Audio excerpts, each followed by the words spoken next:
for 6 months. If you give them birds, for 7 months. If you give them deer, for 8 months. And the menu continues, big menus there. It says if you give buffalo for 11 months. If you give the flesh of cow, our ancestors will be satisfied for 1 full year. And if you give red meat of goat or meat of rhinoceros, they'll be satisfied inexhaustibly. So according to Hindu scriptures, eating non-veg is not a sin. It is because many of the Hindus were being influenced by the Ahimsa philosophy of not killing any living creatures. They started accepting it. But even this philosophy of Ahimsa, as you said, that killing living creature is a sin.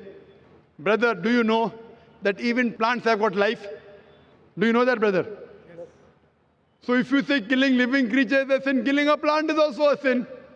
So why do you have plants? Agreed. Agreed. Very good. Furthermore, there are some people who say, okay, brother Zakir, I agree that plants have got life, but the plants can't feel pain. Therefore, killing a plant is a lesser sin as compared to killing an animal. The point to be noted is that today science has advanced and we have come to know even the plants can feel pain. But the cry of the plant cannot be heard by the human being because human beings hear, the frequency that they hear is from 20 cycles per second to 20,000 cycles per second. Anything below and above this range you cannot hear. So there was a farmer in America who converted the cry of the plant into the human frequency, and you could come to know when the plants were crying, when they wanted water. There's another person who came and argued with me and told me, Brother Zakir, I agree with you that plants have got life, plants can feel pain, but the plants have got about 2 senses less as compared to the animals. Therefore, killing a plant is a lesser sin as compared to killing an animal. I'm asking you the question, brother. Suppose your brother, your elder brother, he is born deaf and dumb. After he grows up, and someone comes and kills him. So will you go and tell the judge, me Lord, give the murderer less punishment because my brother had 2 senses less. He could not hear, he could not speak. Will you say that? In fact, you will say, give the murderer double punishment. He could not hear, he could not speak. My brother was masoom, he was innocent. So in Islam, it does not work like that, 2 senses or 3 senses. The Quran says in Surah Baqarah, chapter number 2, verse number 168, eat of the good things we have provided to you. As long as the food is halal, it's tayyib for you, you can have it. And furthermore, I personally have got no problem if the non-Muslim don't have non-veg. I've got no problem. Only if they tell me eating non-veg is a sin, it's a crime, that's the time I give the reply.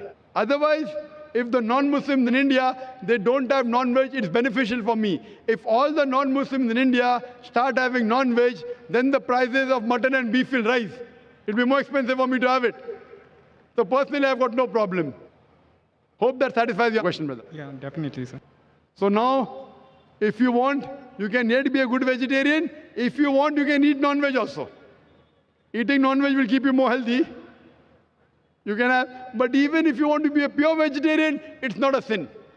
Hope that answers the question, brother. Yes, sister, your question. So I'm Dr. Kalpana. My question is, does Islam support marrying in relationships?